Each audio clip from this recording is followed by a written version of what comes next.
कभी आपने सोचा है कि एक राज्य भारत का हिस्सा होकर भी बाकी भारत से अलग कैसे हो सकता है? क्या ये मुमकिन है कि एक ही देश में दो संविधान हो, दो झंडे हों और दो कानून हों? जी हाँ, यही हकीकत थी जम्मू कश्मीर की। और इस अलगाव का कारण था आर्टिकल 370, एक ऐसा अनुच्छेद जिसने वर्षों तक देश की एकता पर सवाल उठाए, जिसने विकास की रफ्तार को थाम दिया और जिसने भारत के सबसे संवेदनशील राज्य को अलग थलग बनाए रखा। लेकिन फिर एक दिन इतिहास बदला।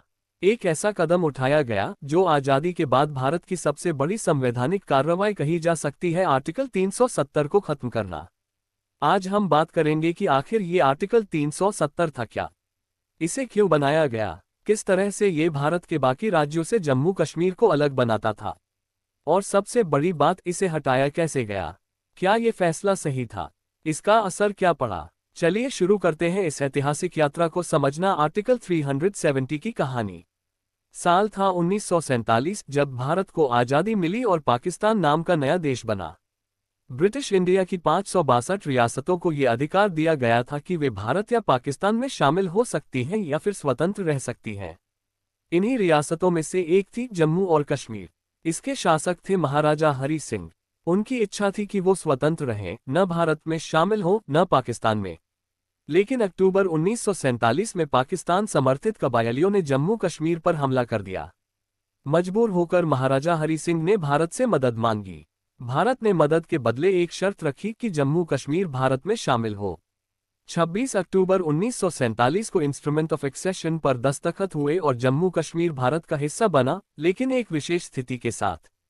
उस विशेष स्थिति को संविधान में शामिल किया गया अनुच्छेद 370 के रूप में।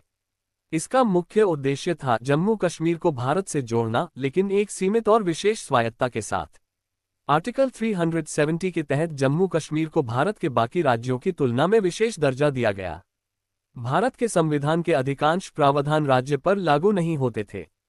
केवल रक्षा, विदेश नीति और संचार के मामलों में भारत की संसद को अधिकार था। बाकी किसी भी कानून को लागू करने के लिए राज्य सरकार की अनुमति अनिवार्य थी। इतना ही नहीं, राज्य का खुद का संविधान था, वहां का अलग झंडा था।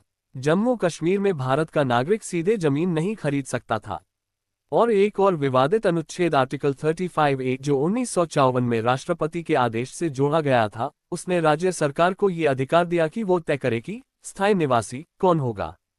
इन निवासियों को विशेष अधिकार मिलते थे, जैसे जमीन खरीदने का, सरकारी नौकरी पाने का और छात्रवृत्ति का।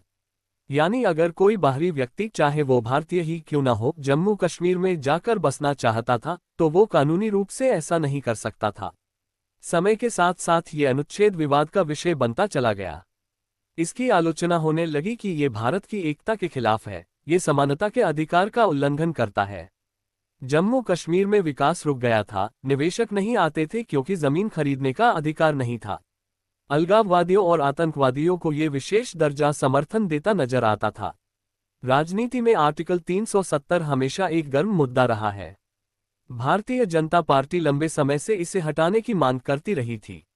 उनके घोषणापत्रों में ये हमेशा प्रमुख मुद्दा रहा, लेकिन सालों तक इसे हटाने की कोशिश नहीं हुई क्योंकि इसे संवैधानिक रूप से काफी जटिल माना जाता था।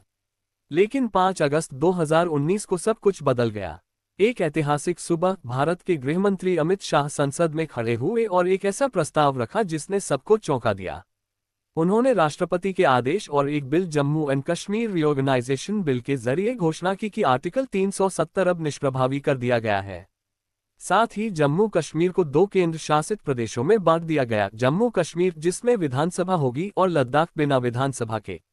ये सब कुछ संवैधानिक रूप से कैसे हुआ, तो चलिए उसे भी सरल शब्दों में समझते हैं।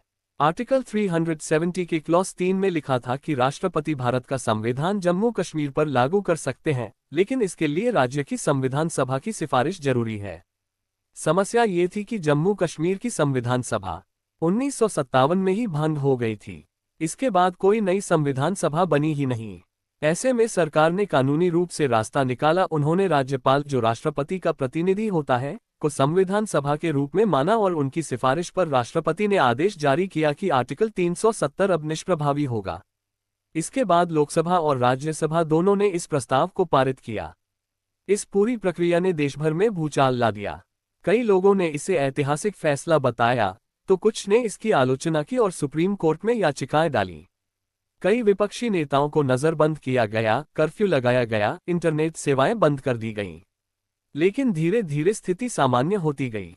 आर्टिकल 370 हटने के बाद बहुत कुछ बदला। अब जम्मू कश्मीर भारत के बाकी राज्यों की तरह एक सामान्य केंद्र शासित प्रदेश बन चुका है। वहां अब कोई भी भारतीय नागरिक जमीन खरीद सकता है, निवेश कर सकता है, नौकरी कर सकता है। महिलाओं को अब अधिकारों में बराबरी मिली है। पहले अगर कोई कश्मीरी महिला किसी बाहरी व्यक्ति से शादी करती थी तो उसे अपनी संपत्ति और नागरिकता का अधिकार खोना पड़ता था। अब ऐसा नहीं है। सरकार ने बड़े स्तर पर विकास योजनाएं शुरू की। सड़कें, बिजली, स्वास्थ्य, शिक्षा, रोजगार, पर्यटन में भी बढ़ोतरी देखी गई। केंद्र सरकार ने कहा कि अब जम्मू कश्मीर भी बाकी भारत की तरह विकास की दौड़ में भाग ले सकेगा। हालांकि आलोचकों की राय अलग रही है।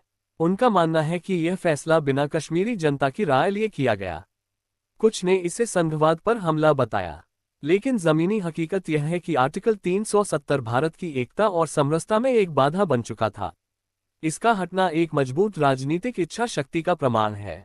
आज जब हम आर्टिकल 370 को याद करते हैं तो ये सिर्फ एक संवैधानिक बदलाव नहीं, बल्कि भारत के भविष्य को आकार देने वाला ऐतिहासिक कदम है। एक ऐसा कदम जिसने साबित कर दिया कि देश की एकता सर्वोपरि है, न कि किसी विशेष दर्जा, न किसी विशेष व्यवस्था। Outro voice. तो दोस्तों, ये थी आर्टिकल 370 की पूरी कहानी। क्या था, क्यों बना, कैसे हटाया गया और अब इसका क्या असर है। अगर आपको ये वीडियो जानकारीपूर्ण लगी हो तो इसे लाइक और शेयर जरूर करें। और हाँ, चैनल को सब्सक्राइब करना मत भूलिए, क्योंकि हम आपके लिए लाते हैं ऐसे ही दमदार और तथ्य आधारित वीडियो। मिलते हैं अगले एपिसोड में, तब तक के लिए जय हिंद, वंदे मातरम।